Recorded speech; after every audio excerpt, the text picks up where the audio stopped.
Bonjour à tous, avec l'aide de Dieu, nous allons étudier le Rambam, le 22e chapitre des lois de Ishut, du mariage. Comme on l'a appris dans les chapitres précédents, que lorsque la femme, elle se marie, elle amène des biens, si elle en a. Ces biens-là sont pris par le mari peut les prendre de manière qui vont être des nirsemelog, le mari peut les prendre de manière que ces biens vont être des nirsetson barzel. Comme on l'a déjà expliqué, nirsemelog, c'est-à-dire que le mari ne prend pas la responsabilité des biens eux-mêmes, le bien appartient à la femme, le capital reste à la femme, et le mari profite uniquement des fruits, de ce qui en découle de ce capital. Par exemple, s'il y a un champ, et dans ce champ-là, il ramène de l'argent parce qu'on le met en location, ou bien parce qu'il y a des fruits qui viennent des arbres, eh bien, c'est le mari qui va prendre l'argent de la location, c'est le mari qui va prendre les fruits qui viennent de l'arbre, etc. Ça, c'est Nirse Melog. À se rappeler de cette notion-là, qui sera répétée plusieurs fois plus tard dans la suite du Pérec, qu'on ne va pas réexpliquer. Nirsetson Barzel, qu'on verra aussi plusieurs fois dans la suite du chapitre, c'est des biens que le mari prend en prenant la responsabilité. C'est-à-dire qu'il prend le bien lui-même maintenant appartient au mari, et si le mari va divorcer la femme, il devra lui rendre la somme que coûte ce bien-là aujourd'hui. C'est-à-dire, il prend à 100% la responsabilité, qui coûte moins cher ou qui coûte plus cher plus tard, lui doit rendre, si par exemple ce bien vaut 100 000 euros, eh bien il devra rendre 100 000 euros au moment du divorce. On verra certains détails sur cette halakha-là dans ce chapitre aussi. En tous les cas, donc il y a des nirsemelog, nirsetson barzel.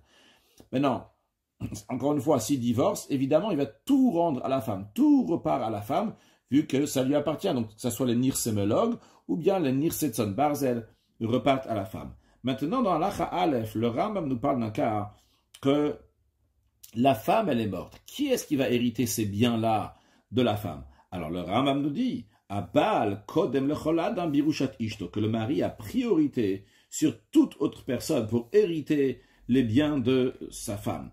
Ou même mata yiske birushata, à partir de quand elle est considérée être sa femme pour qui va hériter si elle meurt? Réponse, mishetet se mishutaav, dès que la femme n'est plus sous l'autorité du père.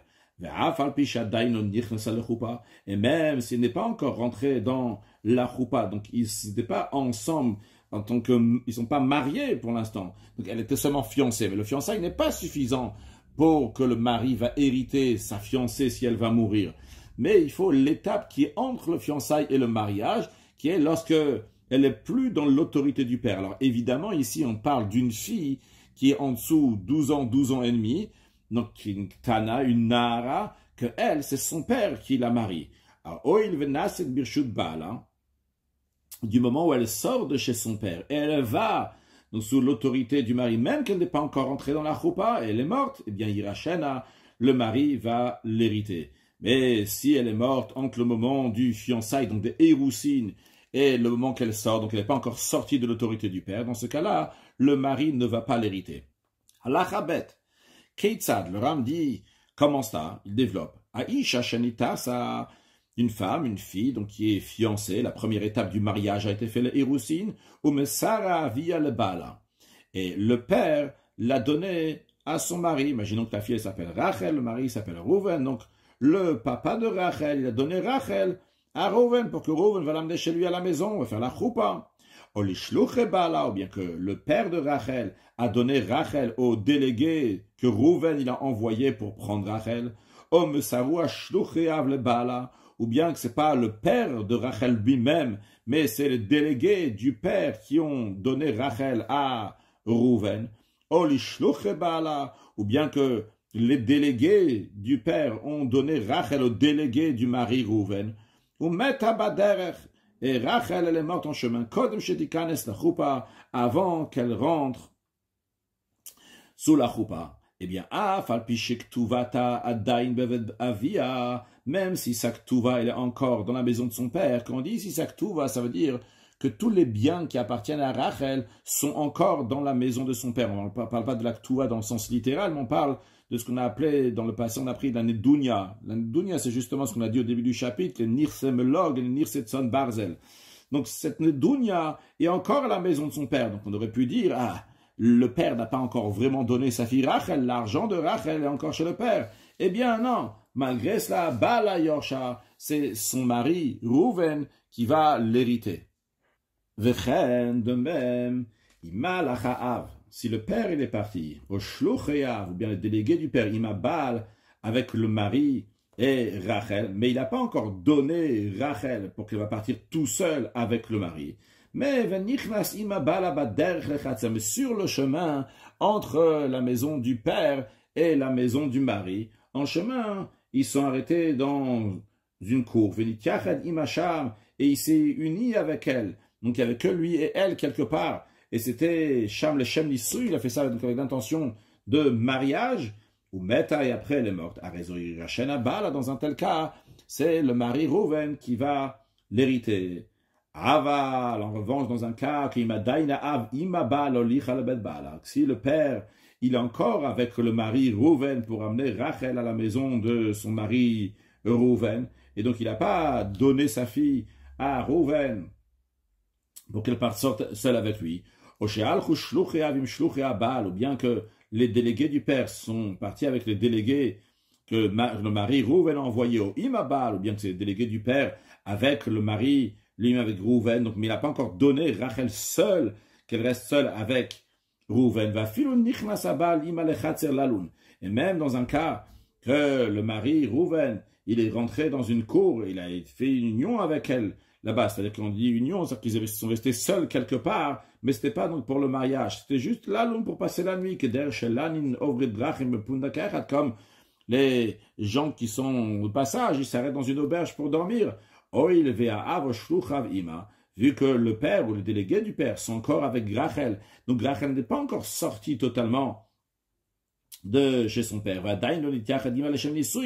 Et en plus du fait donc il n'a pas été donné à Rouven, mais Rouven ne s'est pas uni avec Rachel, ils n'ont pas fait un yichud, ils ne sont pas restés seuls pour but de mariage. Alors dans un tel cas, ils mettent à Irachana Avia. Si elle est morte, c'est le père qui va l'hériter. Même si sa ktuva, elle est encore dans la maison du père. C'est-à-dire que même, Bet-Bala dans la maison du mari, c'est même si dans la maison de Rouven, elle a déjà mis tout l'argent que Rachel avait, elle a déjà mis chez Rouven. Malgré cela, c'est le père de Rachel qui va l'hériter. Donc le principe, il n'est pas où se trouve l'argent. Le principe, il est où se trouve Rachel. Est-ce que Rachel, elle appartient encore à son père, ou bien Rachel a été transmise pour son mari. Si elle appartient encore à son père, dans ces cas-là, bien l'argent va chez le père, c'est le père qui l'hérite. Si elle appartient à son mari, et si elle est morte à ce moment-là, donc c'est le mari qui va l'hériter. Halacha Gimel. Jusqu'à présent, nous avons parlé d'une fille qui est Ktana ou Nahara, donc il y a 12 ans et demi, jusqu'à cet âge-là, pas plus. Le Ram nous dit, de même si la femme elle était mature, c'est-à-dire donc elle est déjà maintenant après 12 ans et demi, de manière plus précise, c'est que si après 12 ans, une fois qu'elle a eu les signes de puberté, eh bien 6 mois plus tard, elle devient bogeret. Donc maintenant elle est adulte. Donc elle n'est pas sous l'autorité du père. C'est elle qui prend les kiddushin avec son propre consentement, sans demander à son père ou qui que ce soit. Ou bien encore un autre cas, Oyetoma, ou bien que c'était une orpheline, c'est-à-dire que quand elle était petite, il y a son père qui est mort, et une fois que le père il est mort, alors le père ne peut pas prendre, il n'est plus là pour prendre les kiddushin pour sa fille. Alors dans ce cas-là, c'est elle-même qui prend ses kiddushin, au almana, ou bien dans un cas, c'était une petite fille, donc qui était en dessous de 12 ans, et qui est veuve, c'est-à-dire que le père l'a mariée, par exemple, lorsqu'elle avait 10 ans, et son mari, il est mort lorsqu'elle avait 11 ans, donc elle est veuve, mais le principe, même si le père maintenant, il est encore vivant, cette fille-là, elle ne repart pas sous l'autorité du père, elle est sous sa propre autorité. C'est-à-dire qu'une fois que le père, il a marié sa fille, une fois qu'elle s'est mariée, elle ne repart pas chez le père si le mari l'a divorcé ou si le mari il est mort. Donc c'est le cas aussi ici que le Ram nous dit. Donc dans tous les cas qu'on vient de voir, que ce soit qu'elle soit adulte, ou bien qu'elle soit orpheline, ou bien qu'elle soit veuve, malgré qu'elle n'est pas orpheline, mais en tous les cas, elle est sous sa propre autorité.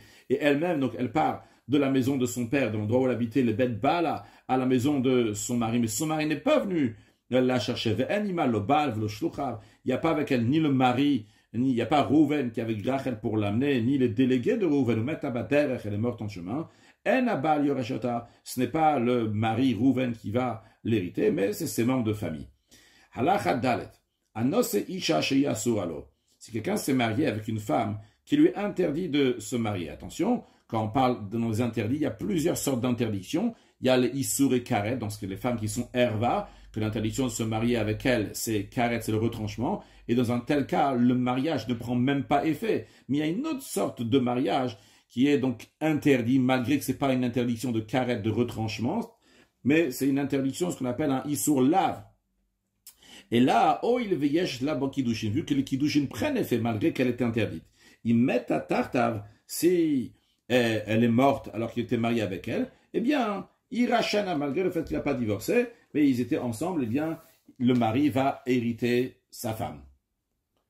De même, celui qui se marie avec une petite, donc qui est en dessous 12 ans, qui n'a pas de père, qui n'est pas sous l'autorité du père, comme on l'a dit avant, c'est dans un cas où le père l'a déjà marié dans le passé, elle est devenue veuve, bien que ces kiddushin, ce mariage, n'est pas un mariage à 100%, c'est-à-dire que ce n'est pas un mariage d'ordre biblique, c'est uniquement des kiddushin d'ordre biblique. Et dans un tel cas, cette fille-là, elle peut faire ce qu'on appelle mioun, c'est-à-dire juste dire verbalement devant deux personnes qu'elle ne veut plus de ce mari-là, et ce mari-là ne sera plus son mari. Malgré cela, ils mettent à Tartar, si cette fille-là, donc qui était petite, elle est morte, alors qu'elle était encore, elle est morte, alors qu'elle était encore mariée avec Rouven, eh bien, Irachena, il va l'hériter. Vu qu'il y a une Ktuva, lui, il a écrit une Ktuva, Rouven, lorsqu'il s'est marié avec cette petite. Du moment où il y a une Ktuva, il y a aussi la loi de Yerusha d'héritage. Ah, va la piquer à Shena Sachereshet. Mais quelqu'un donc de normal, qui s'est marié avec une sourd-mieux qui est considérée une aliénée, ils mettent à, si elle est morte, lo irachana, il ne va pas l'hériter. Bien que, là-bas aussi, c'est un cas dans lequel c'est les rabbanan, c'est les sages qui ont institué que cette chereshet, cette sourd-muet, elle va pouvoir se marier pour pas qu'elle soit hefker à n'importe qui. Mais vu que le mari, qui est Rouven, qui s'est marié avec elle, il n'a pas écrit de Touva, c'est la raison pour laquelle donc, il ne va pas l'hériter. Maintenant, on va le sourd-muet, donc qui est considéré un aliéné, qui s'est marié avec une femme donc, normale, et la femme normale, elle est morte, eh bien, Irachena, le sourd-muet, va l'hériter. Pourquoi? Shari Baddad, parce que elle a tout à fait sa conscience, elle peut prendre ses décisions si elle veut se marier avec ce sourd-muet ou pas. Elle a décidé de, oui, se marier avec elle. C'est avec son consentement qu'elle s'est mariée. Donc, Vezik Talomamona, en se mariant avec elle. Donc, par cela, elle a aussi donné donc, le droit à tous ses biens au cas où elle va mourir, que c'est ce mari-là qui est sourd-muet qui va l'hériter. Halachae, Ktana Shenidkacha le Datavia.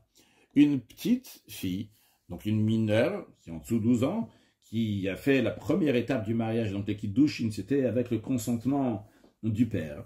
Par contre, la deuxième étape du mariage, les Nisuim ont été faits sans le consentement, sans l'accord du père. Ben Befanav, que ça soit que c'était fait en présence de son père.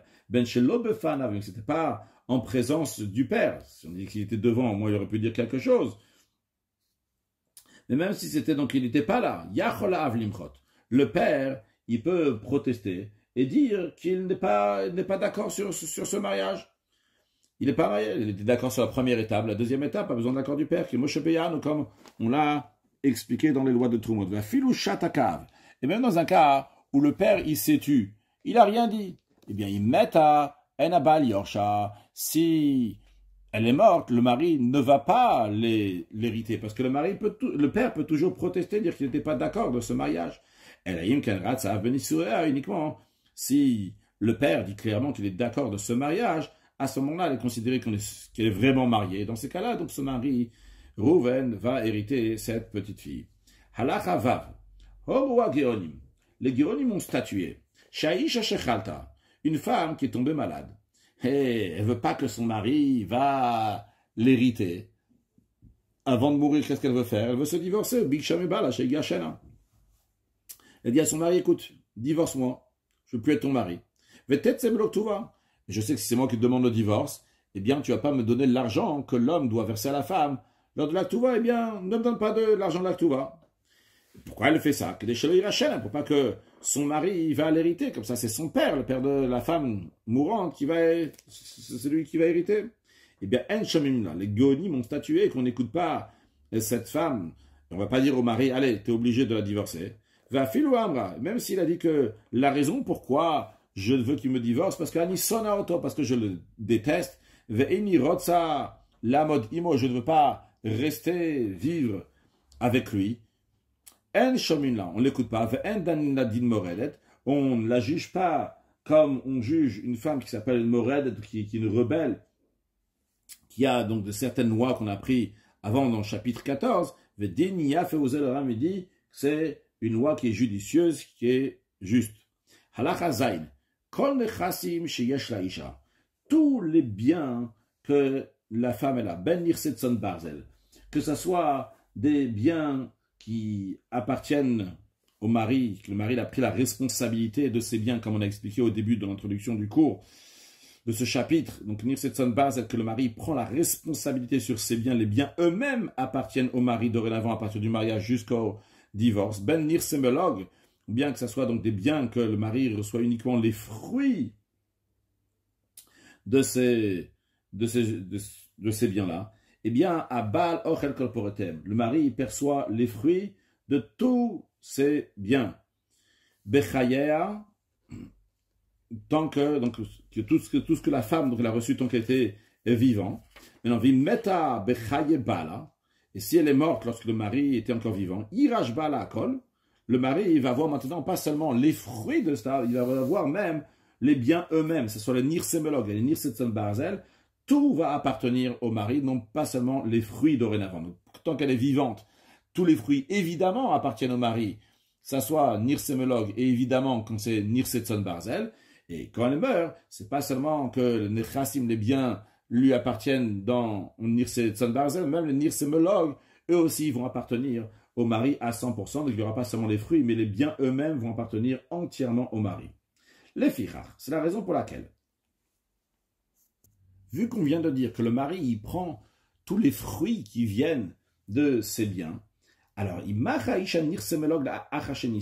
c'est après que la femme, elle s'est mariée, et donc le mari profite des fruits de nirsemelog, et la femme, elle a vendu le bien.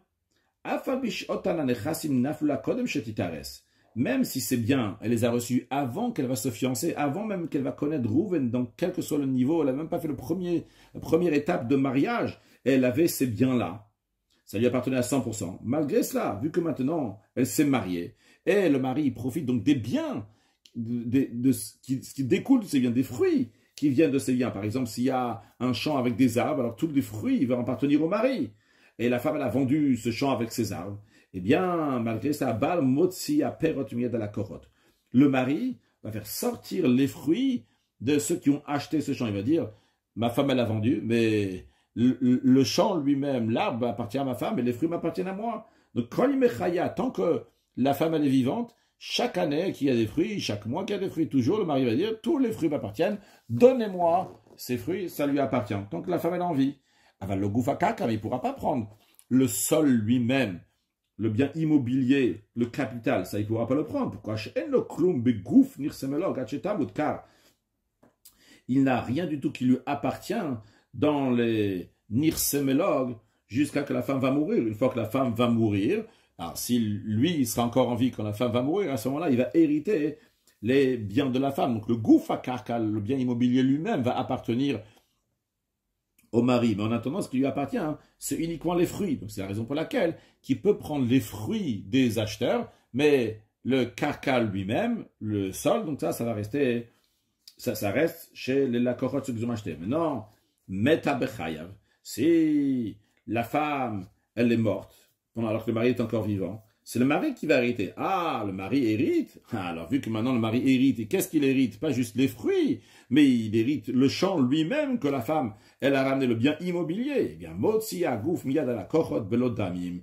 Il va prendre même le champ lui-même, donc le bien immobilier lui-même des acheteurs, sans avoir à rembourser quoi que ce soit. Pourtant, la femme, elle a reçu de l'argent. C'est-à-dire que quand ces acheteurs, ils ont acheté ce bien immobilier de la femme, ils lui ont payé quelque chose. Eh bien, le mari n'a pas le devoir de donner quoi que ce soit. Mais non, par contre, si l'argent que la femme elle a pris, c'est les mêmes pièces, l'argent qu'ils ont donné, ces pièces-là, donc ils existent encore, Marzir la kochot, il a le devoir de les rendre aux acheteurs. Donc il faut que ce soit exactement la même somme. Par exemple, s'il y avait 10 sacs dans lesquels il y avait 10 pièces en or pour payer tel et tel bien, que la femme elle a reçu de ces acheteurs-là, alors dans ces cas-là, il va rendre ces 10 sacs avec ces 10 pièces-là. Mais il n'est pas obligé de prendre 100 pièces et les donner aux acheteurs. Si c'est exactement les mêmes pièces qu'elle a données qui se trouvent à la maison, dans ces cas-là, il ne peut pas dire « Ah, je ne sais pas moi, qu'est-ce que vous me dites maintenant que c'est les vôtres ?» Peut-être que tout simplement, ma femme, elle a trouvé ça dans la rue, et le trouvaille de la femme, ça m'appartient à moi. Non, si c'est exactement le même argent qui est là, eh bien, il a le devoir de rendre. Par contre, si l'argent que les acheteurs ont donné à la femme n'existe plus maintenant, dans ces cas-là, il n'y a aucun devoir que le mari va rendre cet argent une fois que la femme elle est morte, bien que la femme elle avait vendu ça aux acheteurs, ce champ-là, ce bien immobilier va partir maintenant chez le mari qui hérite les biens de sa femme. Halachachet. Dans quel cas s'applique que la femme elle ne peut pas vendre ses biens, c'est lorsqu'il s'agit des biens que le mari est au courant que sa femme elle a ses biens. Mais si la femme elle a reçu ses biens dans un autre pays, le mari n'en a pas connaissance. Elle a vendu ces biens-là que le mari n'est pas au courant qu'elle a ces biens-là. Eh bien, sa vente est valable. Alors, le khatri, là, elle ne doit pas le faire, mais si elle a fait en tous les cas, c'est bon aussi.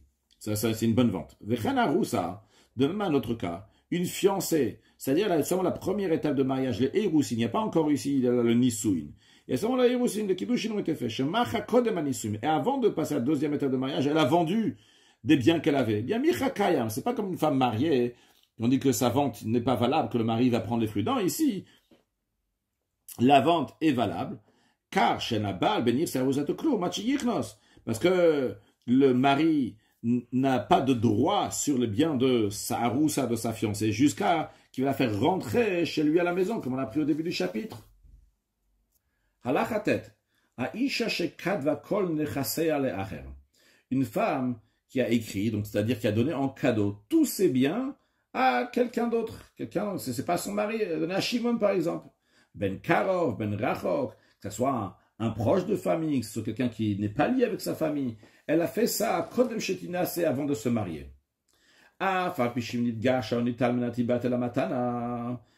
Bien que si elle va être divorcée de Rouven, ou bien si elle va, que Rouven va mourir, donc le principe, si elle sera plus sous l'autorité de son mari, ce cadeau qu'elle a donné à Shimon va s'annuler, comme on apprendra dans les lois de Matana, parce que ce cadeau-là qu'elle a fait à Shimon, ce n'était pas un cadeau qu'elle voulait faire spécialement à Shimon, elle voulait surtout que son mari Rouven ne va pas hériter ses biens si elle va mourir.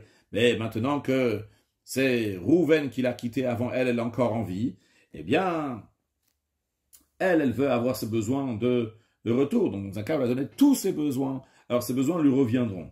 Mais quand même, malgré le fait que si elle va quitter son mari, c'est elle qui va reprendre tous ses biens, ça ne veut pas dire que le mari va pouvoir manger des fruits de tous ses biens. Veim meta. Et si elle va mourir, la femme, avant le mari, et le mari ne pourra pas hériter ça. Pourquoi? Parce qu'elle les a donnés à Shimon, Kodem Shetinase, avant de se marier, et elle avait tout à fait le droit de le donner à Shimon. Donc, chez Tamud Bechaye Bala, et lorsqu'elle va mourir, et son mari est encore vivant, Yiknem Bekabel Matana, Shimon va acquérir ce cadeau en une pleine acquisition des biens que la femme lui a donnés. Velood, et plus encore là on nous dit, la fille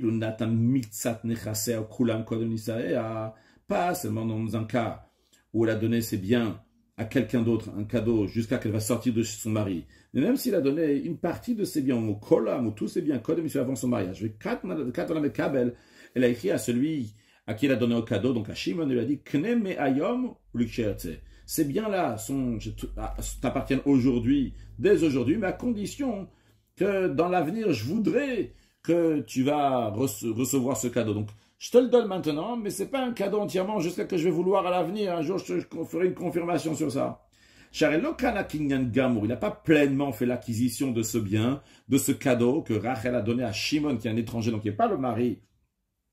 C'est uniquement lorsque Rachel elle dira je veux, à ce moment-là, ça va appartenir à Shimon. Mais pour l'instant, juste c'est chez lui. Et bien, même dans un tel cas,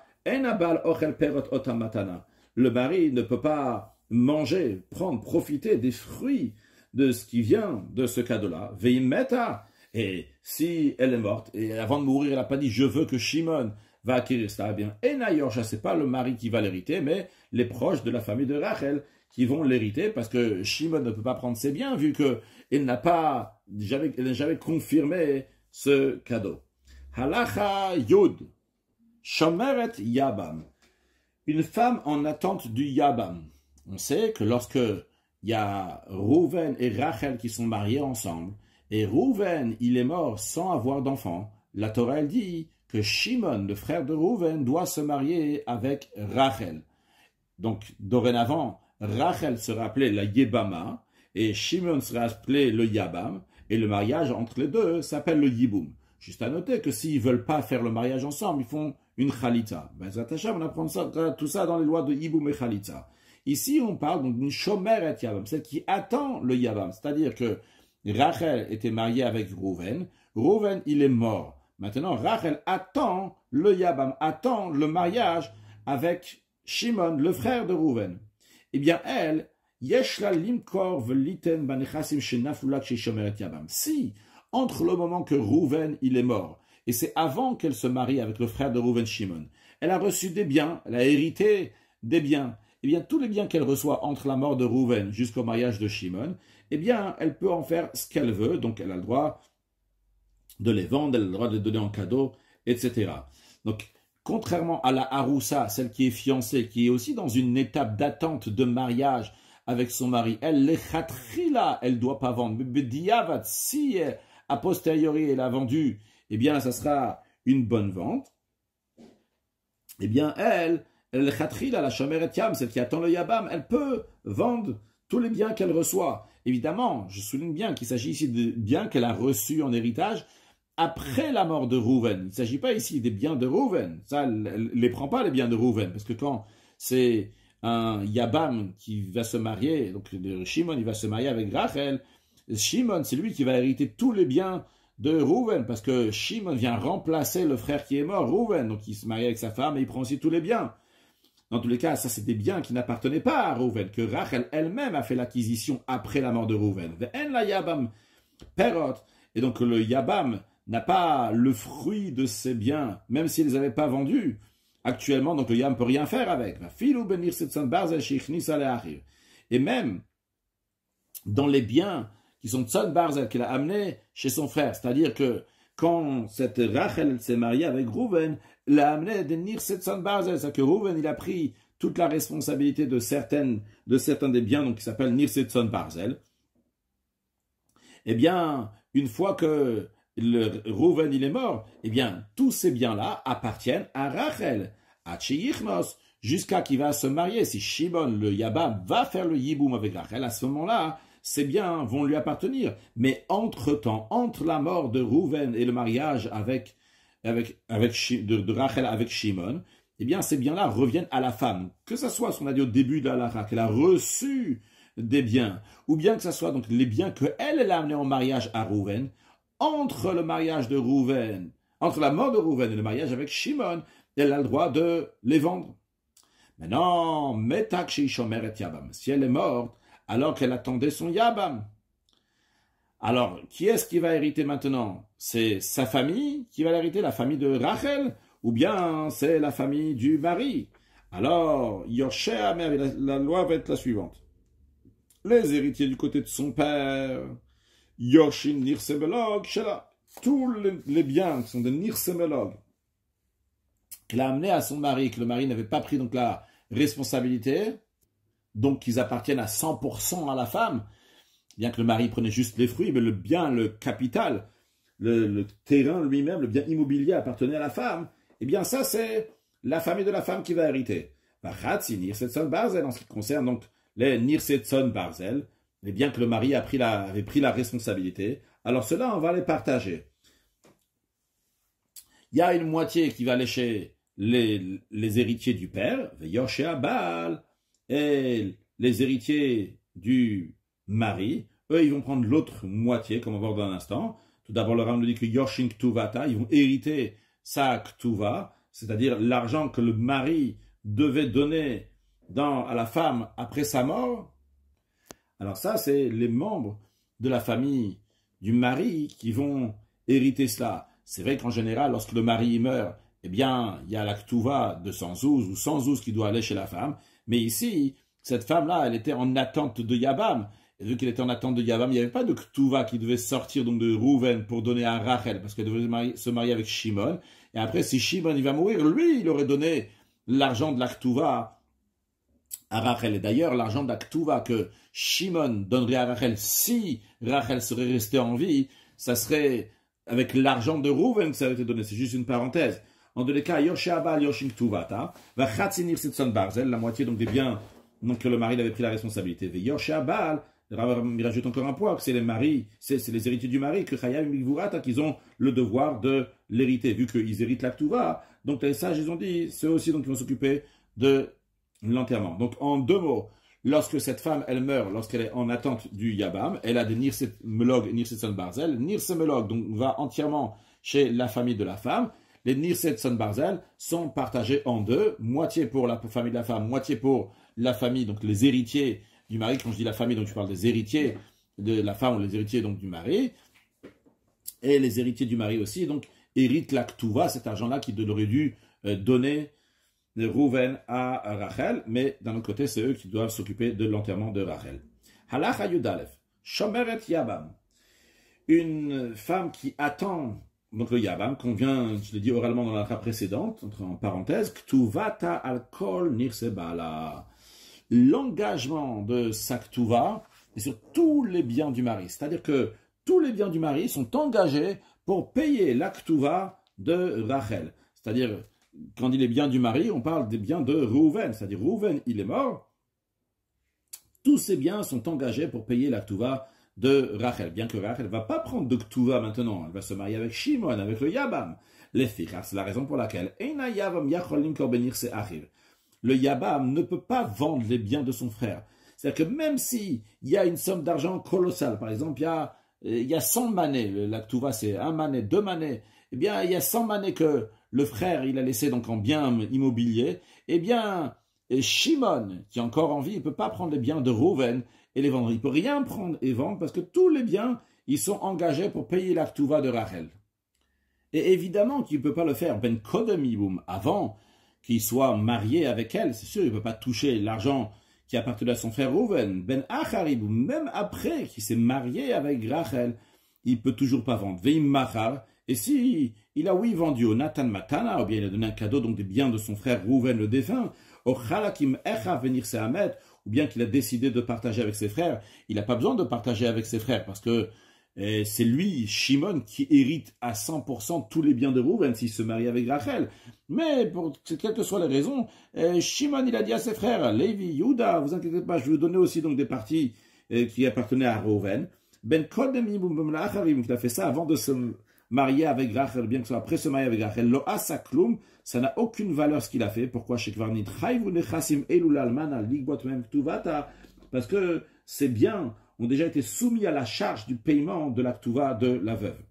Halacha Yudbet, Kanas et Yebimto, c'est le Yabam, Shimon, il s'est marié, il a pris pour femme Rachel.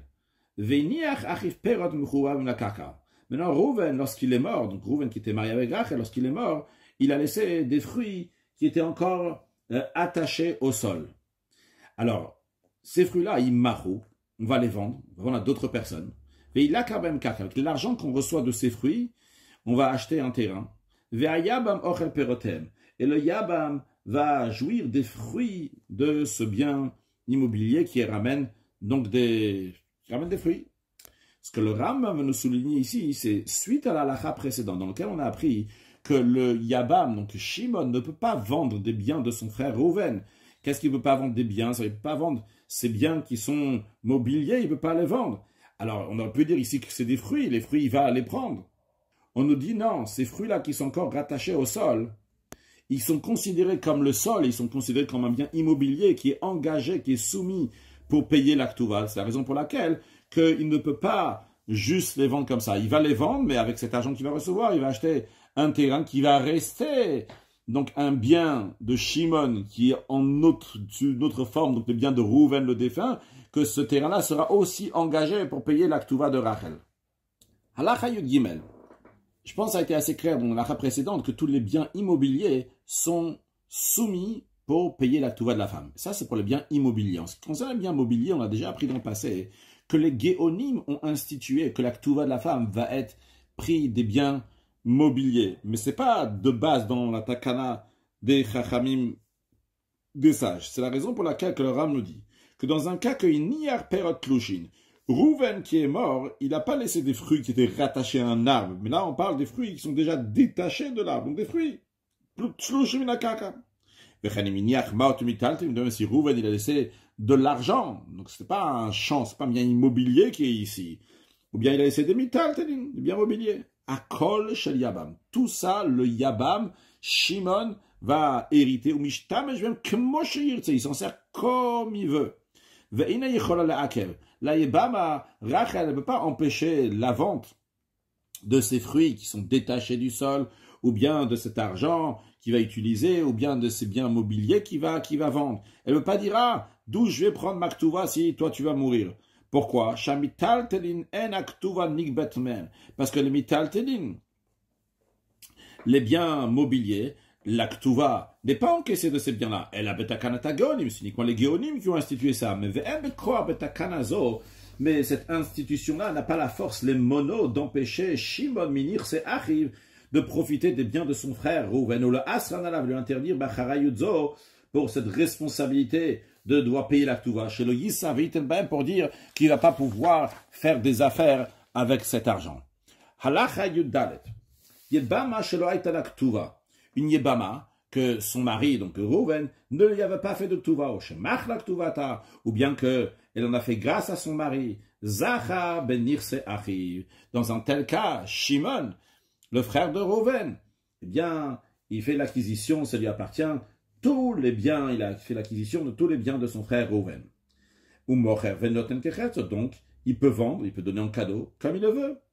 Maintenant, à savoir que que lorsque Shimon, il va se marier avec sa Yebama, donc avec Rachel, il va devoir lui écrire une Ktuva, parce que ça c'est obligé, les sages ont dit qu'il faut écrire une Ktuva. Concrètement, dans le passé, il n'y avait pas. Contrairement, elle a fait grâce, dans le passé, elle a fait grâce de sa Ktuva, c'est son affaire. Mais Shimon doit écrire une Ktuva à Rachel. Combien dans la Ktuva? Il doit écrire Mea, donc 100 dinars. Parce que quelqu'un qui se marie avec une veuve, avec une femme qui n'est pas vierge, c'est seulement 100, contrairement à celui qui se marie avec une femme vierge, que c'est 200. Donc dorénavant, tous les biens de Shimon vont être soumis les Ktuvata pour payer sa Ktuva, comme tous les autres femmes qui ont une Ktuva, que les biens du mari sont engagés. Mais il y a quand même une grande différence, c'est que Shimon, comme c'est lui qui a écrit sa Ktuva, avec ses propres biens qui sont engagés, soumis pour payer la Ktuva de Rachel, il a le droit de vendre ses biens. En revanche, le cas d'avant, c'était que Shimon, il va se marier avec Rachel. Mais qui va payer la Ktuva? C'est les biens que Rouven il a laissés, parce que Shimon vient remplacer Rouven. Donc c'est avec les biens de Rouven. Et dans un tel cas, il faut garder tous les biens de Rouven pour payer la Ktuva de Rachel. Donc Shimon ne peut pas vendre les biens de Rouven. Mais ici, Shimon peut vendre ses biens, vu que ses propres biens, comme chaque mari qui peut vendre ses biens, bien que ses biens sont engagés pour la Ktuva. Halacha Tedvav.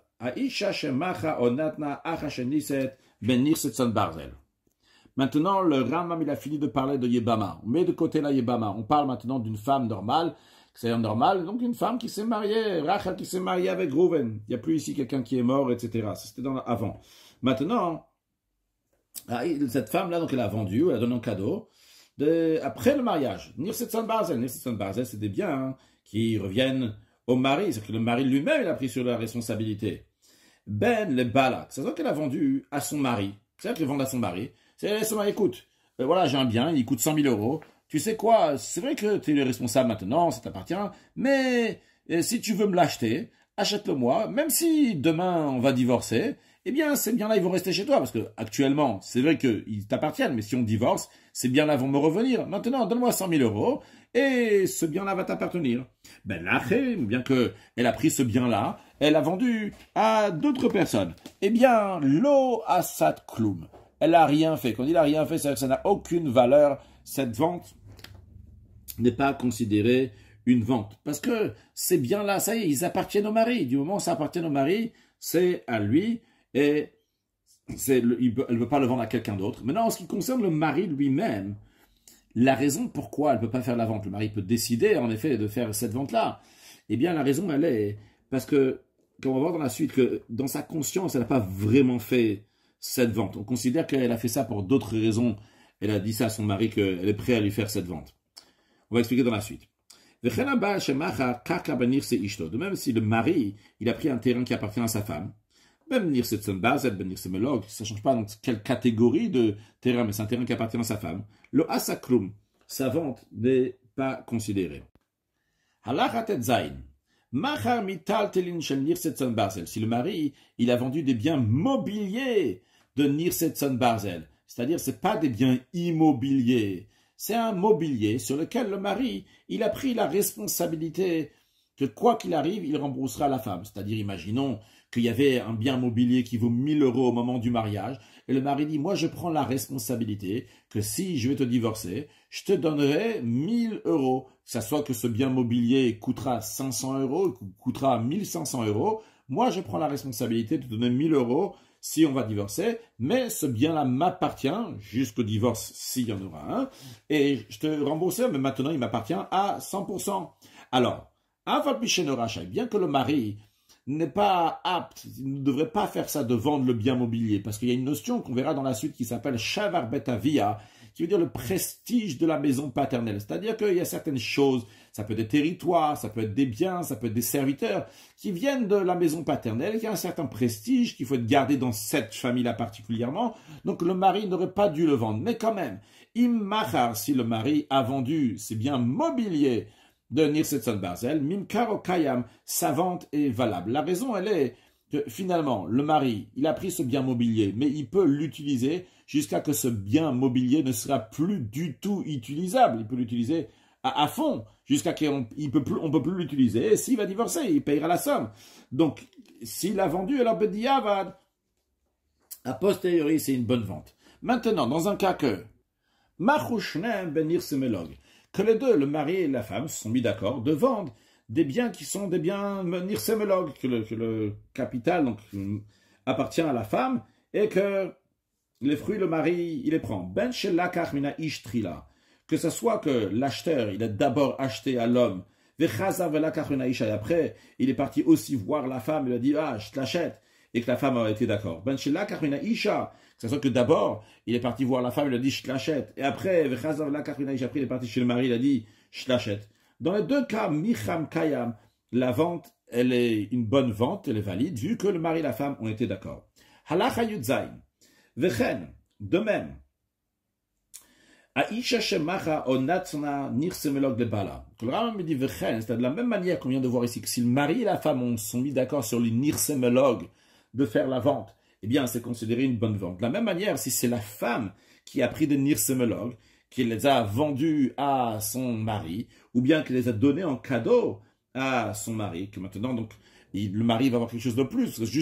Jusqu'à présent, le mari, il avait seulement les fruits des nirsemelog. Maintenant, le neches lui-même, le capital même, va appartenir au mari. Eh bien, Micha Matnata Kayamu, cette vente-là de nirsemelog, c'est valable, et ce cadeau-là, il est valable. Donc, ce n'est pas comme le Nirsetson Barzel qu'on a dit que la vente n'est pas une bonne vente si le mari, il a acheté de la femme le Nirsetson Barzel. Ici, dans Nirsemelog, c'est différent.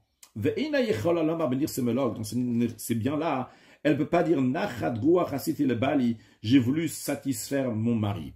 Ici, le Rambam vient expliquer ce qu'on a vu avant, pourquoi dans le Nirsetson Barzel, si le mari l'a acheté de la femme, ce n'était pas considéré une bonne vente, et la femme peut dire j'ai voulu satisfaire mon mari. C'est quoi la différence? Pourquoi dans Nirsemelog on dit la femme ne peut pas dire j'ai voulu satisfaire mon mari, et dans le Nirsetson Barzel, la femme peut oui dire j'ai voulu satisfaire mon mari. Comme le Ram va nous dire à la fin de cette halakha, il va nous l'expliquer dans la halakha suivante, que dans le Nirsemelog, le bien, le capital, il appartient à la femme. Donc quand elle a vendu ce bien-là, que maintenant ce bien-là va appartenir au mari. Dans le Nirsetson Barzel, le bien, il appartient déjà au mari. Maintenant, si elle ne veut pas vouloir vendre à son mari, alors ce mari va dire, ah, pourquoi tu ne veux pas me vendre? Tu ne veux pas me vendre parce que tu attends que je te divorce et tu vas vouloir reprendre ce terrain qui m'appartient maintenant. Maintenant, il m'appartient en effet, mais toi, tu as l'espoir que je vais vouloir te divorcer. Alors, dans le Nirsetson Barzel, on dit, si elle a dit oui, je te le vends, c'est pour pas que le mari va dire, ah, t'attends que je vais te divorcer. Alors, la femme, elle a dit, ok, je le vends, mais elle peut dire là-bas, je voulais faire ça juste pour satisfaire mon mari, pour pas qu'il pense que j'attends le divorce. Mais dans Nirsemelog, qui est sûr et certain que ça lui appartient, il n'y a pas de discussion, le bien lui-même lui appartient. Elle ne veut pas dire que le mari serait bagarré avec elle s'il ne va pas vouloir le vendre. Si elle a vendu, c'est que vraiment elle voulait le vendre. Quand le Ram dit, dans les autres biens, quand les autres biens, c'est dans Nirsetson Barzel. Et pas seulement ça, même dans le Nechassim, les biens que le mari l'a dit, de ces biens-là, tu vas prendre ta ktuva.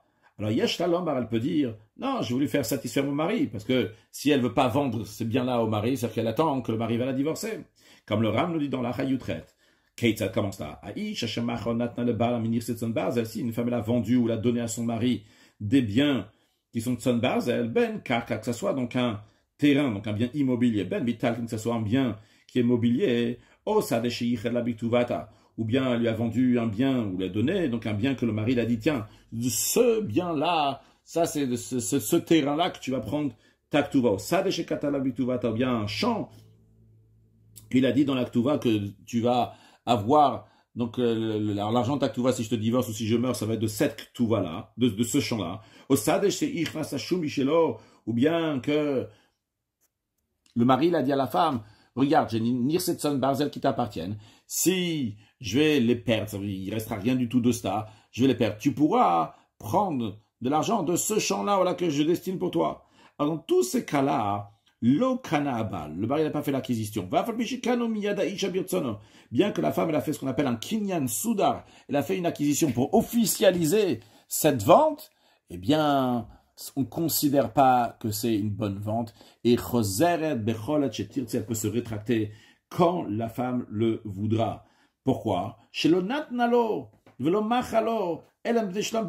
La raison pourquoi elle lui a donné, la raison pourquoi elle lui a vendu, c'est uniquement pour avoir la paix, pour la tranquillité, pour pas que son mari va dire « Ah, t'attends que je te divorce ». Basé sur ce qu'on vient de dire, le Ram nous dit, le fichar, c'est la raison pour laquelle que le mari n'a aucune preuve de dire que les biens de sa femme lui appartiennent. Quand on dit les biens qui lui appartiennent, c'est le Nirsetson Barzel qu'on a vu, ou bien les 3 champs qu'on a vus donc au début de la halakha, les seuls biens qui peut dire que ça lui appartient, quand en effet la femme lui a vendu ou lui a donné un cadeau et que ça appartient au mari, c'est les Nirsemelot qui Moshe Be'anu, comme on l'a expliqué dans la halakha précédente. Halakha Yutet, Nirsetson Barzel chez Avdu o Nignevu. Des biens que le mari a pris la responsabilité et ils ont été perdus ou bien ils ont été volés. Donc dans ce cas-là, le mari a le devoir de rembourser ces biens-là à la femme. Maintenant, la femme a fait grâce à son mari, tu n'as pas besoin, Aïcha le Bala, la femme elle a dit à son mari, tu n'as pas besoin de les rembourser. Ils ont fait une acquisition, un kinyan soudar be'idim avec des témoins.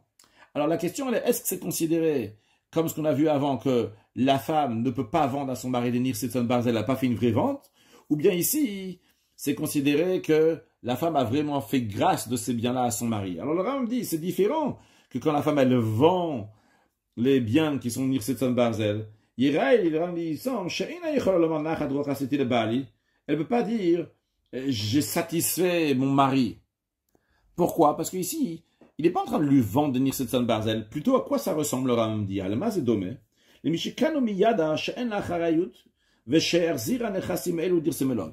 Imaginons que le mari, jusqu'à un certain stade après le mariage, il avait des biens qui étaient Nirsetson Barzel. Et maintenant, le mari décide de changer, que ces biens-là vont plus être considérés chez lui, le mari Nirsetson Barzel, mais ils vont être considérés des Nirsemelog. C'est que le mari, maintenant, il enlève la responsabilité qu'il a envers ses biens. Et il faut un kinyan, il faut une acquisition. 10 ans après le mariage, le mari dit maintenant que je veux changer le statut des biens. Je veux plus être responsable de ses biens, je veux qu'il vienne devenir sémologue. Et la femme, elle fait une acquisition devant des témoins, etc. C'est bon. Maintenant, le mari, donc, il n'a plus la responsabilité de ses biens. Eh bien, le mari peut changer le statut de Nirsetson Barzel en Nirsemolog, ça c'est faisable. Et le Ram dit, ce que la femme elle fait ici, lorsqu'elle fait grâce à son mari, qui n'a pas besoin de payer le Nirsetson Barzel, ça veut dire qu'il lui dit, il enlève la responsabilité. Et ça c'est quelque chose qui est faisable. Char Enabal Mevira, il y a Little Klum. Ici, le mari ne vient pas prendre quelque chose de la femme, ni pour prendre des biens qui appartiennent à la femme. Tout ce qu'il est en train de faire ici, c'est juste dire que c'est la femme, si maintenant ma femme, elle va m'exiger de me dire, tiens, tu dois rendre quelque chose, eh bien, le mari dira, non, ma femme en a fait grâce. Et donc, on ne dit pas que Nachadrou Chassid dit le Baal et que ta femme, elle dit, je veux satisfaire mon mari, que sinon j'aurai des problèmes de Shalom Bayit. Parce que même si la femme aurait dit, bah, tu as pris des biens en tant que Nirsetson Barzel et tu as le devoir de le rembourser, ça ne ferait pas des problèmes comme le cas dans lequel elle ne veut pas vendre Nirsetson Barzel, que là il dit tu attends que je vais te divorcer. Ah, valim datan lo matana. Mais si le mari, si la femme a donné au mari un cadeau mital, des biens qui sont mobiliers de Tzon Barzel à Kaim qui existent, lokana, il n'a pas fait l'acquisition, dans tel cas il peut dire nachadroa, c'était le bal, il peut dire je vais satisfaire mon mari comme on l'a dit avant, parce que ça, s'il va pas, elle va pas lui donner. Il pourrait dire, t'attends que je vais te divorcer, comme ça tu vas reprendre ses biens. Par contre, elle lui donne maintenant. Ça rassure, entre guillemets, le mari. Le mari dit, ah, c'est bon, elle n'attend pas le divorce. Vu qu'elle est prête à me donner ça, alors c'est déjà à moi maintenant, et quand même elle me le donne, c'est qu'il n'y a pas d'intention de divorce. Halachachaf, Baal shemacha kaka le perot. Un mari qui a vendu un bien immobilier pour avoir les fruits. C'est-à-dire que le mari n'avait pas le kaka lui-même qui lui appartenait. Il avait seulement les fruits de ce caca, c'est des nirsémologues. Lui, il a vendu à quelqu'un. Il a dit, voilà, maintenant, c'est entièrement à toi. Qu'est-ce que c'est entièrement à toi? Tant que moi, le mari, je suis vivant, et que les fruits de ce champ m'appartiennent, eh bien, ils sont vendus à toi. Donc maintenant, tout de suite, l'acheteur, il donne une grande somme d'argent au mari, et après, le mari, il touche plus à ses fruits. C'est l'acheteur qui va prendre ses fruits à chaque fois. Eh bien, lo asakloum. Il n'a rien fait. C'est pas une vente qui est valable. Pourquoi? A priori, tous les fruits appartiennent au mari, il peut les vendre. Eh bien non. Car les sages ont institué que l'homme va avoir ses fruits, les fruits du champ, les fruits de ce bien immobilier, et tout le but, c'est en vue d'améliorer le niveau de vie, de ménage dans la maison, qu'on va pouvoir acheter plus de choses. Et quand ça rentre, par exemple, chaque mois ou chaque année, eh bien, à ce moment-là, il va dépenser petit à petit pour qu'il y ait tout ce qu'il faut dans la maison. Mais lorsqu'il vend en un seul coup, alors cet argent-là, il va la prendre et la dépenser, mais après, dans 5 ans, dans 10 ans, ou même moins, il n'y aura plus d'argent pour de meilleures dépenses dans la maison. Le firar, c'est la raison pour laquelle. Il machar le perot, s'il a vendu pour les fruits. Il n'a pas juste vendu comme ça. Il a dit, je vends, voilà, je prends maintenant 10 000 euros de ces fruits, et ces 10 000 euros-là, je les investis dans une marchandise pour faire de l'argent. Dans ces cas-là, Shomimlo, on l'écoute, parce que cette marchandise donc, va amener petit à petit, au fur et à mesure donc, des gains, et de ça, il va ramener plus de choses à la maison, améliorer la vie de ménage.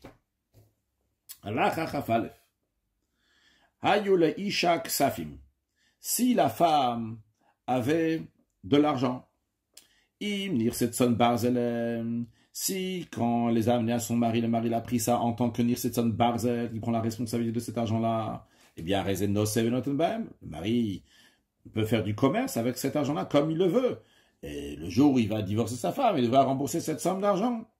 Et si cet argent-là, elle était amenée au mari en tant que Nirsemolog, ben shichnisa otano, que ce soit que c'est au moment du mariage que la femme a amené ça à la maison, ben shenaflu la birusha, ou bien que ça lui a été donné en héritage quand elle était mariée, ou bien que quelqu'un d'autre lui a donné en cadeau, ou bien qu'elle a reçu en héritage des biens mobiliers, ou bien que ces biens mobiliers ont été donnés en cadeau. Donc, toutes ces manières-là, on va vendre cet argent-là, c'est mitaltelin, ils vont être vendus. Veila karba kol karka. Quand ils vendent de l'argent, c'est-à-dire que c'est pas obligé de vendre de l'argent. C'est vrai qu'à l'époque, on pouvait vendre de l'argent, mais ici, le principe, c'est qu'on prend cet argent, on prend ces biens mobiliers, on achète un terrain, on achète quelque chose qui est immobilier. Ce bien immobilier va appartenir à la femme, vu que c'est des nirsémologues. Et le mari va manger littéralement, donc va profiter de ces fruits qui viennent de ce terrain. Lorsque quelqu'un blesse un autre, il doit lui payer plusieurs choses. Ici, c'est la femme qui a été blessée. La femme, elle est blessée, il y a certaines choses qui vont au mari, certaines choses qui vont à la femme. En ce qui concerne le fait que la femme est chôme, elle ne peut pas travailler, et les frais de guérison, ça va aller au mari. La souffrance qu'il y a eu donc, de cette blessure, c'est la femme qui va gagner, qui va l'avoir. Et en ce qui concerne la honte et l'endommagement, ça, le mari et la femme vont se partager. Alors le Ram nous dit, de même une femme que quelqu'un, d'autres personnes, donc l'ont blessé. Tout l'argent qu'on doit lui donner, il a karbaim karka.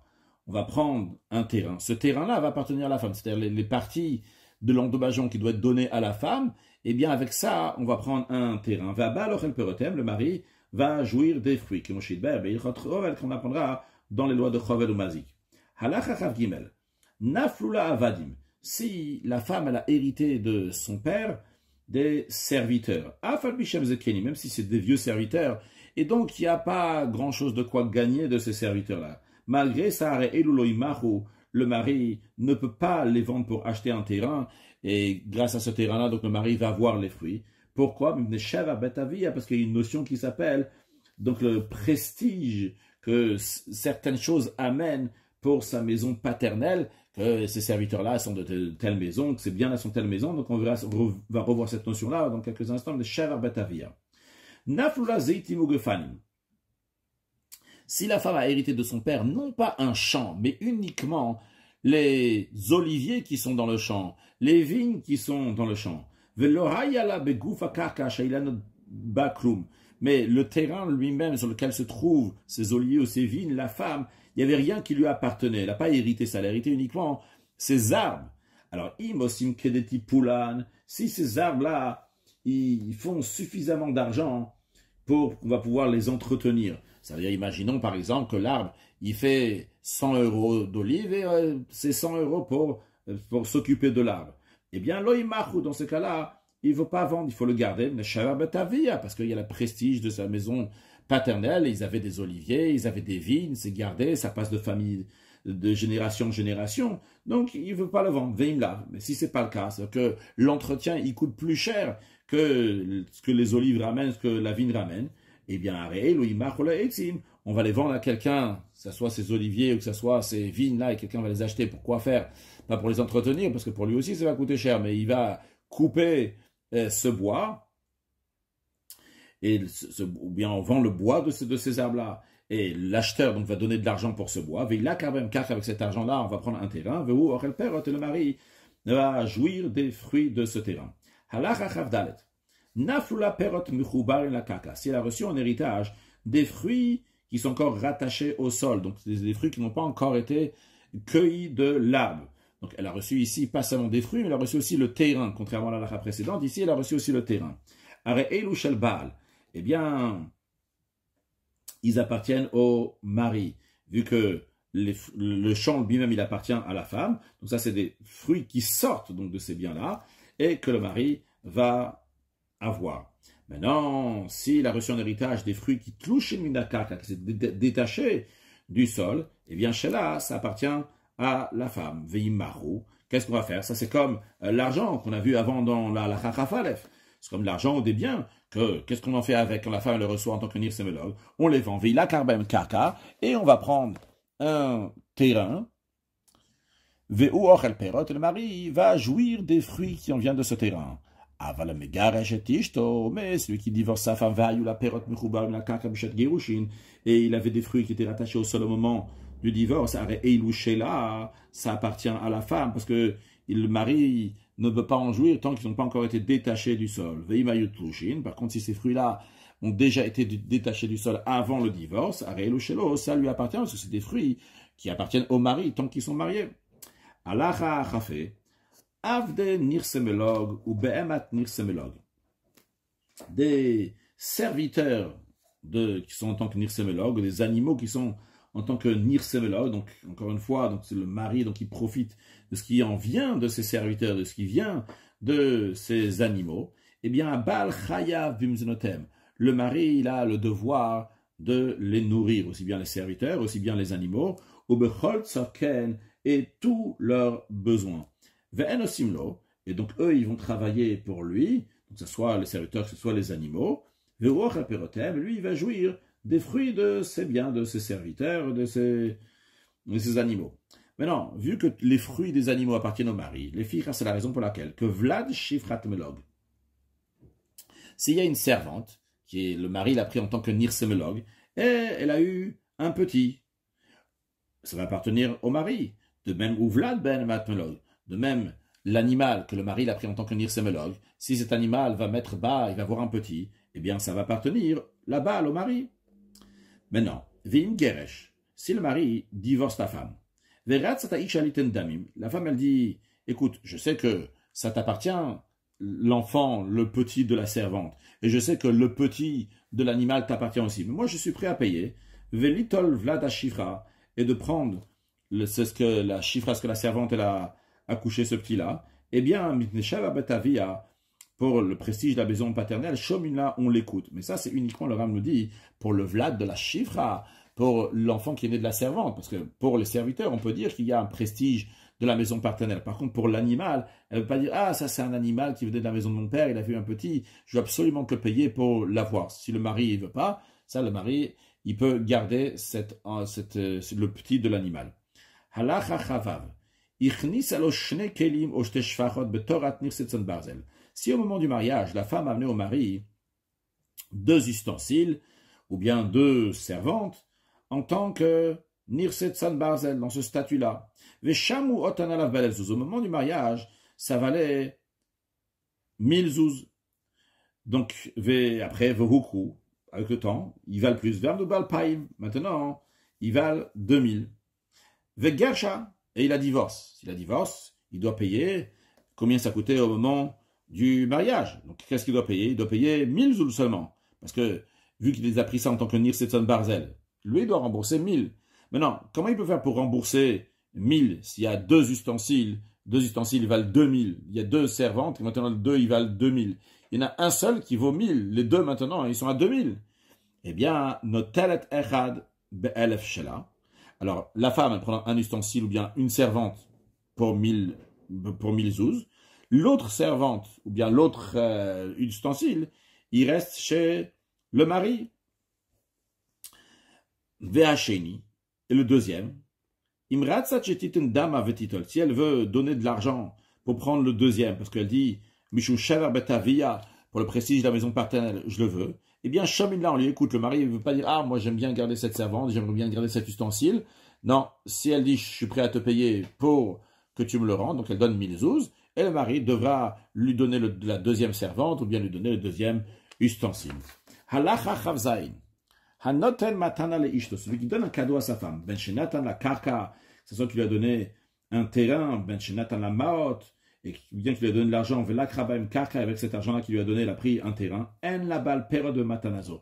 Le mari ne va pas jouir des fruits de ce terrain qu'il lui a donné, ou de l'argent qu'il lui a donné avec lequel il a acheté un terrain. Le mari ne prend pas des fruits de ça. Parce que quand quelqu'un il donne, que la noten be'ain yafa noten, celui qui donne, il donne avec largesse. Il a donné à 100% que ça va lui appartenir à la femme. De même, si par exemple Shimon, il donne un cadeau à Rachel, la femme de Rouven, il dit je le donne à Rachel à condition que le mari Rouven va pas jouir des fruits de ce cadeau. Les fruits, ce qui va en sortir de ce cadeau-là, sera à la femme uniquement à Rachel pour elle, pour faire ce qu'elle veut. Bien, dans un tel cas aussi, le mari ne va pas jouir des fruits de ce cadeau, ça appartient à la femme. De même, une femme qui a vendu sa ktuva pour avoir de l'argent maintenant. J'explique. La femme dans sa ktuva, il y a écrit par exemple que le mari va lui donner 200 zouz s'il va la divorcer ou s'il va mourir. Alors qu'est-ce qu'elle fait Rachel, la femme de Rouven? Elle va chez Shimon, elle lui dit, est-ce que tu veux acheter ma ktuva? Tu l'achètes par exemple, elle fait une bonne affaire, elle dit, écoute, je te vends ma ketouva à 50 zouz. Tu me donnes aujourd'hui 50 zouz, mais sache que si mon mari me divorce demain, tu auras 200 zouz. Si mon mari meurt demain, tu auras 200 zouz. Ok, Shimon, il fait l'affaire, il donne 50 zouz à Rachel. Donc, ce qu'on appelle la mocher, ketouva tabetova tanaya. Eh bien, Otamadam, l'argent, les 50 zouz, dans l'exemple que j'ai donné, donc cet argent-là, que Shimon a donné à Rachel, l'Aïcha, ça appartient à la femme. Le mari ne veut pas jouir des fruits qui vont découler de cet argent, ou dans le cas où la femme a pris ses 50 zouz, elle a acheté un terrain avec et qu'il y a des fruits, ça appartient entièrement à Rachel, à la femme. Halacha chafret. Vlad behemat melog. Le petit d'un animal qui est melog. C'est-à-dire que la femme, elle a amené en mariage un animal que le mari a pris en tant que nirsemelog. Cet animal-là, il a eu un petit. Ce petit-là, il appartient au mari, vu que c'est un fruit de l'animal. Et ce petit-là, Nishinignav, il a été volé. Venimtsa Ganav, puis on a trouvé le voleur. Qu'est-ce qu'il faut faire? Le voleur doit payer le double. Il doit payer donc 2 fois le prix de ce petit. Vishilem Shtaim, on a fait ce qui s'est passé, il a payé le double. Alors la question, elle est, est-ce que le double va appartenir au mari ou à la femme? C'est-à-dire, imaginons que c'était une petite brebis, et la brebis, elle valait 100 euros. Dans le voleur, il a payé 200 euros pour rembourser. Alors, est-ce que le mari va prendre 200 euros ou bien le mari va prendre seulement 100 euros? Eh bien, le Ram nous dit que Hakefel, le double, le deuxième 100 euros, la Isha, ça va la femme. Ah, et a priori, c'est aussi des fruits. C'est venu grâce à cette brebis qui appartenait au mari. Le Ram lui dit, non, chez c'est pas ce fruit-là que les sages ont institué. Ce que les sages ont institué, c'est les fruits qui découlent du corps lui-même. C'est de base.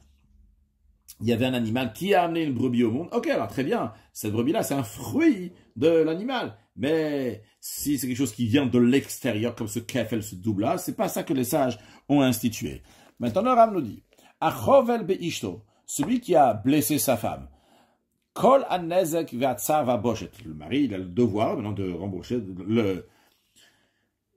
le nezek, l'endommagement, la souffrance et la honte qu'il a fait à la femme. Il doit lui payer. Eh bien, Sheila, ça appartient à 100% ici.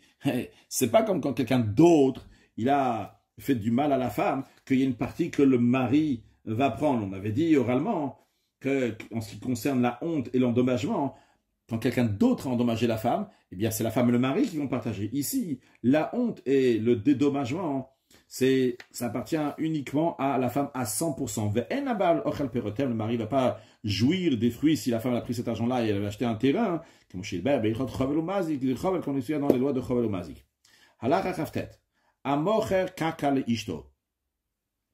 Quelqu'un qui a vendu un terrain à sa femme avec l'argent que sa femme a. Donc sa femme elle a de l'argent. Il dit écoute, j'ai un terrain, est-ce que tu veux l'acheter? Et la femme elle achète ce terrain-là. Alors, si l'argent avec lequel la femme, Rachel, elle a acheté de Rouven, le terrain que Rouven lui a vendu, c'était de l'argent que Rouven était au courant que la femme, elle avait.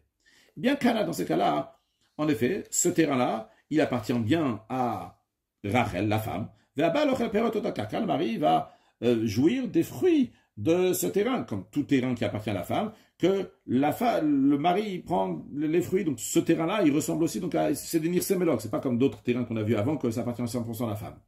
Mais non, c'est de l'argent qui était caché, c'est-à-dire que le mari n'était pas au courant qu'elle avait cet argent-là. Dans ces cas-là, l'okranat, elle n'a pas fait l'acquisition du terrain que le mari lui a vendu. Pourquoi? Parce que le mari dit, moi je voulais pas vendre. Pourquoi j'ai vendu? J'ai vendu uniquement pour qu'elle va sortir l'argent qu'elle a caché, comme ça je vais trouver où il est cet argent qu'elle m'a caché. Et maintenant, non, cet argent-là qui est sorti, et que Marie dit donc cet argent-là, il appartient à la femme, il devait me le donner à moi, elle l'a caché. Eh bien, il a quand même caca. Avec ça, on va acheter un terrain. Le mari va manger, va jouer des fruits de ce terrain.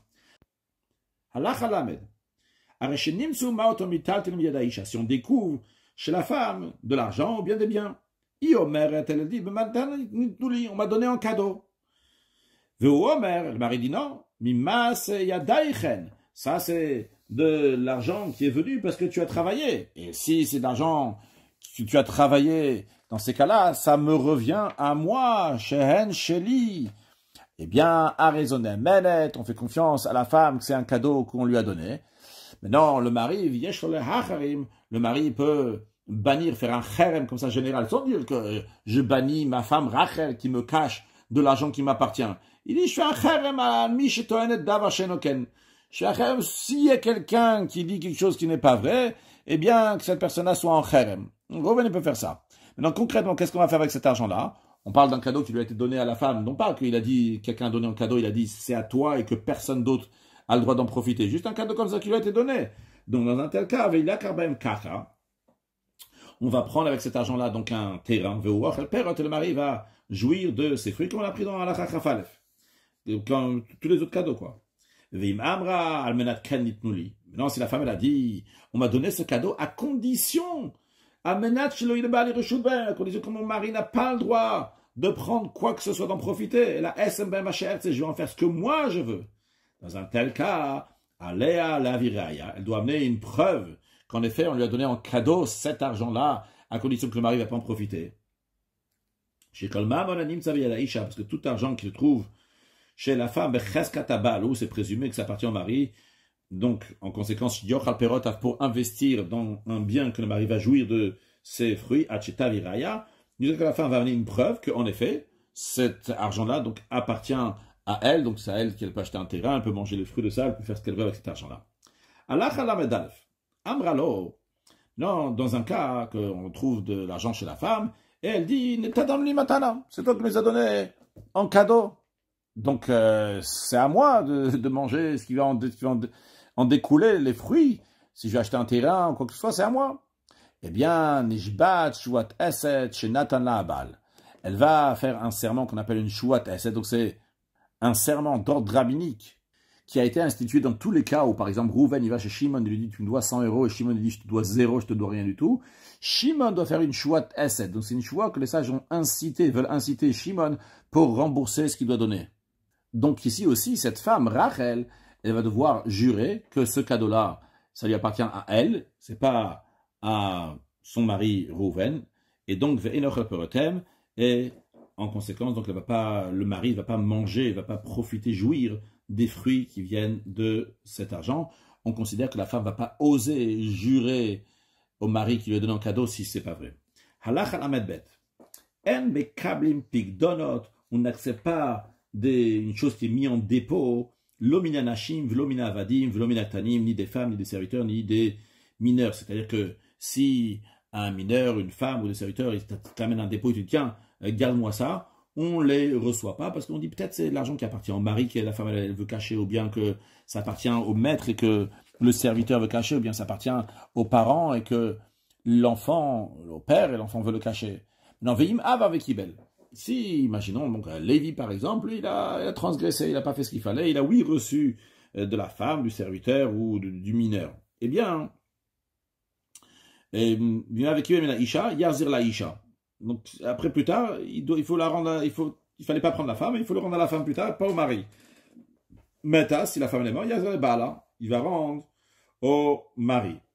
Non, Kibel Minaevet, dans le cas où Lévi a reçu du serviteur, Yazir la il va rendre au serviteur maître, si le serviteur est mort, Yazir le Rabo, il va rendre au maître du serviteur. Kibel Minakatan, s'il a reçu du mineur, Iknelobo Sefer Torah, il va acheter un livre de Torah avec lequel donc l'enfant va pouvoir étudier, au Davashor El Perota, ou bien quelque chose qui fait des fruits, par exemple, qui prend un arbre fruitier, par exemple, va prendre un palmier qui amène des dattes, comme ça l'enfant il va avoir un capital qui reste, et il pourra profiter des fruits, mais qui ne lui rend pas l'argent, parce que l'enfant ne sait pas garder l'argent. Maintenant, avec Kulan chez Amro Bishat Mitatan, tous ceux qui ont donné la chose en dépôt à Lévi, ce soit la femme, les serviteurs, les mineurs, et avant de mourir, ils ont dit, Pika donze, ce que j'ai donné à garder chez Lévi là-bas, ce dépôt-là, chez le Ploni, où il appartient à telle et telle personne, ça appartient à moi, c'est pas à moi. Alors, s'ils sont présumés qu'on leur fait confiance, si Lévi qui a pris le dépôt, il leur fait confiance, eh bien, il y a ce que il fait comme il leur donnait, et sinon, si Lévi, quand peut-être ils ont dit un mensonge, Itan Yoshen qui les donne à leur héritier, non pas à l'autre personne. Halacha lamed gimel. Isha shayulak safim aruyot laba lechol porotem. Une femme qui possède une somme d'argent dont la jouissance des fruits revient au mari. Ou au mère. Non. Le mari dit, avec cet argent, car vekar, il lakar bahen. Je veux qu'on achète telle et telle chose. Veillot Meret, elle a dit non,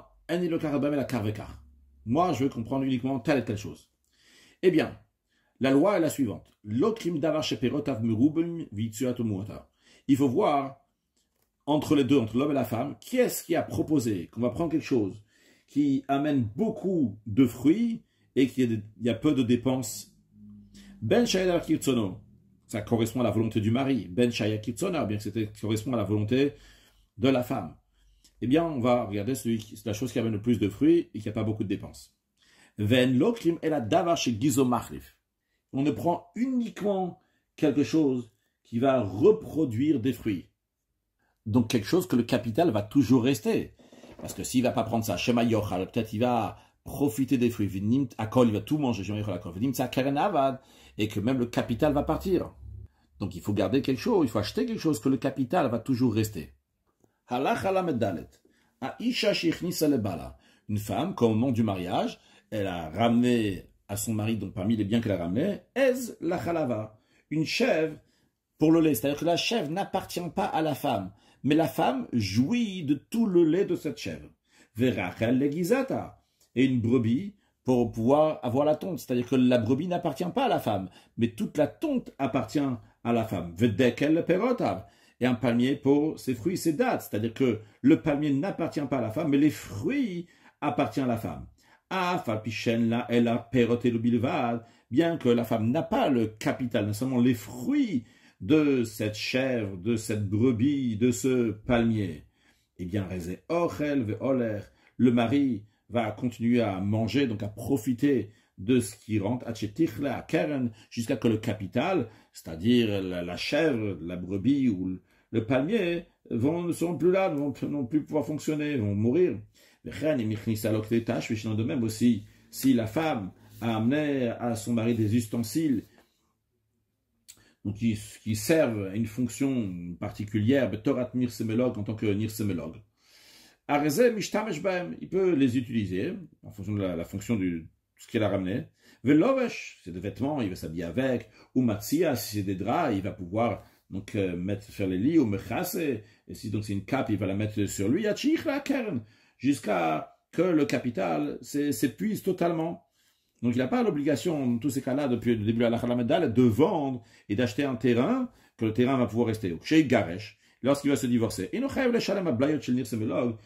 pas le devoir de payer la somme du dédommagement de Nirsemelog, vu qu'il les a beaucoup utilisés. Non, il les a utilisés à un maximum jusqu'à qu'il les ait utilisés, et il a le droit de le faire, il n'a pas besoin de rembourser quoi que ce soit. Halach Halamede. Maintenant le Ram nous dit, ici, dans cette halakha, que les Géonim ont statué quelque chose qui n'est pas si évident, mais comme ça, maintenant c'est devenu le minag. Que quoi? Chez Nirsetson Barzel. Halachiquement parlant, c'est bien de Tson Barzel. S'ils ont été détériorés, c'est le mari qui doit rembourser la somme. Donc, c'est-à-dire que, par exemple, si le mari, il a pris quelque chose qui valait 1000, et il a utilisé, et maintenant ça vaut seulement 500, la chose, elle est encore là, et ça vaut seulement 500, le mari doit rendre la chose plus 500, vu qu'à la base c'était 1000. Mais les Géonim, ils ont institué que Imayua Blayot Kayamim, que si ce qui était les objets usés, ils sont encore là. C'est l'objet lui-même, il est encore là. aussi même l'artan. Et on peut encore les utiliser de façon similaire à leur fonction initiale. Notelet kelea shemachem. Eh bien, la femme, elle va reprendre ses ustensiles tels qu'ils sont. C'est-à-dire, même si l'objet, il vaut que 500 alors qu'il valait 1000 au moment du mariage, tant qu'il rend l'objet lui-même, si l'objet peut encore faire quelque chose qui ressemble à la fonction initiale, eh bien, la femme reprend l'ustensile même s'il vaut seulement 500. Mais non, mais si ils ne pouvaient plus faire donc, quelque chose de similaire à leur fonction initiale, dans ces cas-là, c'est comme si c'est bien de Barzel, ils ont été volés, au Avdou, ils ont perdu, il doit payer la somme qui a été évaluée au moment du mariage. Donc si l'ustensile ne peut plus fonctionner, même pas de manière similaire, hein, même moins bien, mais de manière similaire comme c'était au moment du mariage, eh bien là, il doit payer, dans l'exemple qu'on a donné, 1000 euros. Au Minat Pashutouze, le Ram me dit que cet usage s'est répandu et est devenu l'usage courant. Donc tout celui qui se marie, c'est dans cet esprit-là C'est basé sur cette coutume-là qu'il a pris la responsabilité de la dot de l'argent que la femme lui ramène. Mais de la même manière qu'il ne rembourse pas, on dirait que le mari il est gagnant, mais dans un certain sens, des fois, il peut être perdant aussi. Comment ça? De la même manière qu'il ne paye pas si ça a été détérioré, si cet objet-là, il vaut que 500 maintenant, car il ne note la chevach imotirou de même les films d'Amazé. Après cette coutume-là, il ne va pas prendre aussi, si il y a une plus-value, c'est que cet ustensile, il valait 1000 et maintenant il vaut 1500. Il rend l'objet tel qu'il est, même que maintenant cet objet-là, il a 1500. Sans la takana de Géonim, il aurait dû rendre 1000 et pas 1500. Et d'après la takana de Géonim, il rend l'objet lui-même. Ah, l'objet, le mari peut être gagnant si l'objet maintenant il vaut seulement 500. Il peut être perdant si l'objet il vaut 1500. Le Rambam conclut ce père en nous disant que Yesh le Baal, le mari peut l'akof mitzat avdeishto, de forcer une partie des serviteurs de sa femme, Vamoter, ses servantes, qui vont le servir, Bebet Isha Cheret Shenasa. Imaginons que Rouven il est marié avec Rachel et Léa, et Rachel a amené des servantes et des serviteurs. Rouven peut forcer une partie des serviteurs et des servantes qui vont aller travailler dans la maison de Léa. Ben Sheayu Avdemelog, Ben Sheayu Avdetson Barzel, que ce soit les serviteurs que Rouven a pris sur lui en tant que Nirsemelog ou bien Nirsetson Barzel. Aval Eino Yachol Leolichan le Ira Cheret Shelamidatishto. Il ne peut pas les amener dans une autre ville sans l'accord de sa femme. Conclure avec un mot de Chassidut tout à fait indirectement lié avec ce qu'on a dit. On a parlé de Nachadrou à Chassiti les Bal, et j'ai fait une satisfaction à mon mari ou pas. Eh bien, il y a une notion qui de sages disent que Ishak Sheira Osaretson Bala, qu'une femme qui est cachère fait la volonté de son mari. Dans la Chassidut, c'est expliqué que la femme cachère, elle fait que son mari va vouloir ce qu'il faut faire. Alors, nous, on est Ishak Sheira, on est une bonne femme d'Akadosh Baruch Hu, le peuple juif. Eh bien, on fait qu'Akadosh Baruch Hu va donner que des bonnes choses à tout le Ham Israël avec Mashiach. Now, une excellente journée.